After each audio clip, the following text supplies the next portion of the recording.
Tyler, it's always great to talk to you, man, especially because when we're talking about this part of the season, we're talking CCMA nominations. And why is it that your name is always synonymous with this, man? I hope I said that word right. Congratulations, man. You're back again. How many this time? Thanks, man. We got 3 this year. What are the So 3? it is we got single of the year with my song Wild as Her. We Wow. got collaboration of the year with Matt Lang for my song Never Met a Beer. And then I got songwriter of the year for my song Back to Drinking Whiskey. So we got 3 different songs in different categories, What's which it like to is work with incredible. Mutt Lang? It's fun. He's one of my best pals. Really? He's just yeah. There's 3 of us that we have a group text too. Me, Matt Lang, and Jade Eagleson. We're like the 3 really good buddies. Wow. Uh, and so, but yeah, Matt Lang. We both got uh, pitched that song "Never Met a Beer" that we did together, and we're trying to figure out like if we want to what we want to do with this. And then we're like, we're drinking buddies already. Like, why don't we do a beer song together?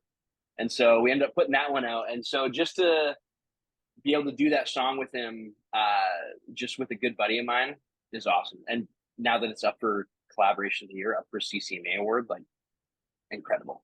I love Matt. Matt is a great guy. I love Matt. So I'm glad to hear. But getting single nominated for single of the year, that's big. I mean, when you That's look at huge. everything, I mean, all the nominations are big and everything, but the 2 people tend to look at is single of the year and album of the year. And when you get either one of those, man, that says a lot about your career and where it's going, man. Congrats on that.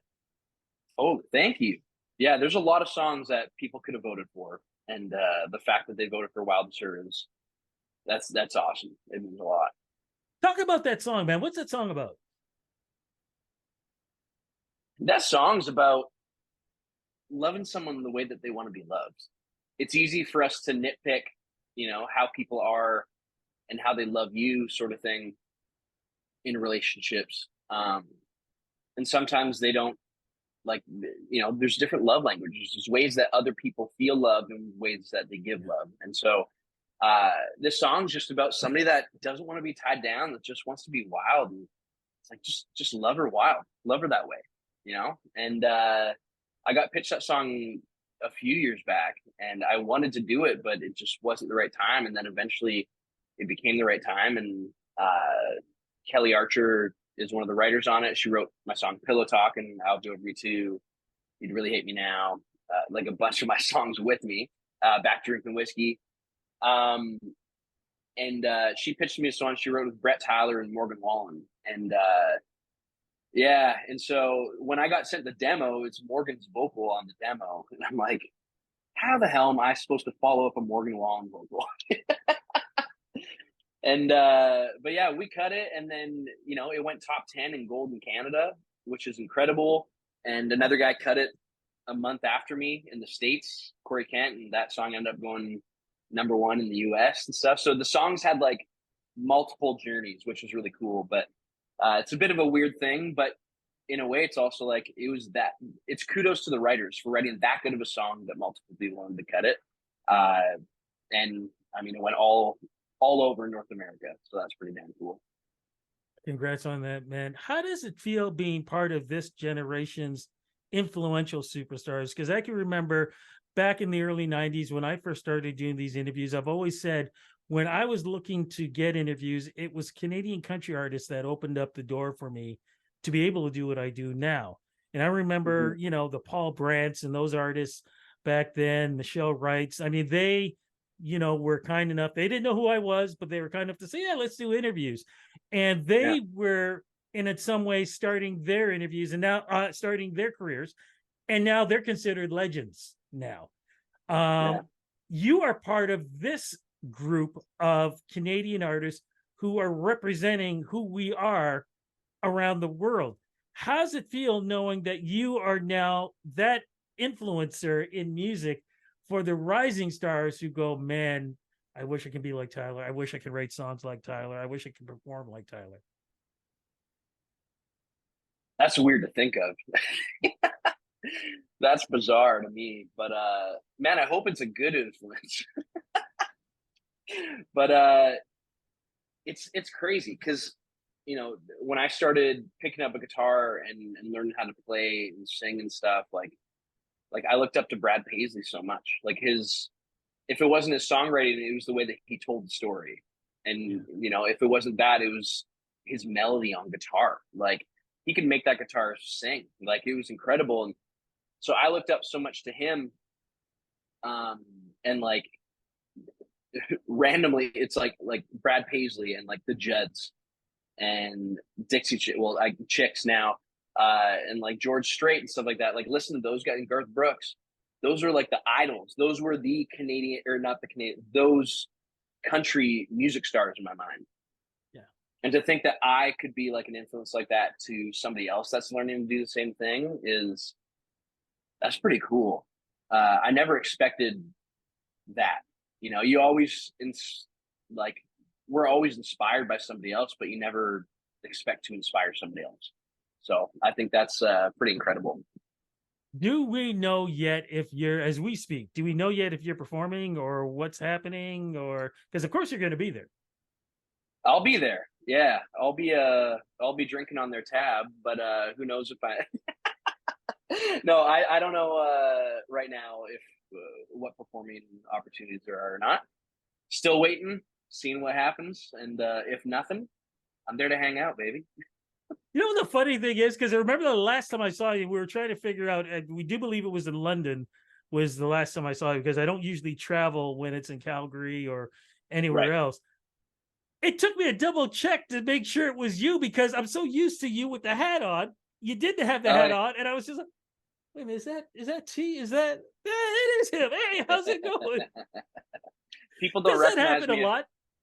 If I'm not wearing like plaid or like a hat, nobody has a clue who I am. It's like Superman with glasses, it's weird. I know, but it seriously. does happen.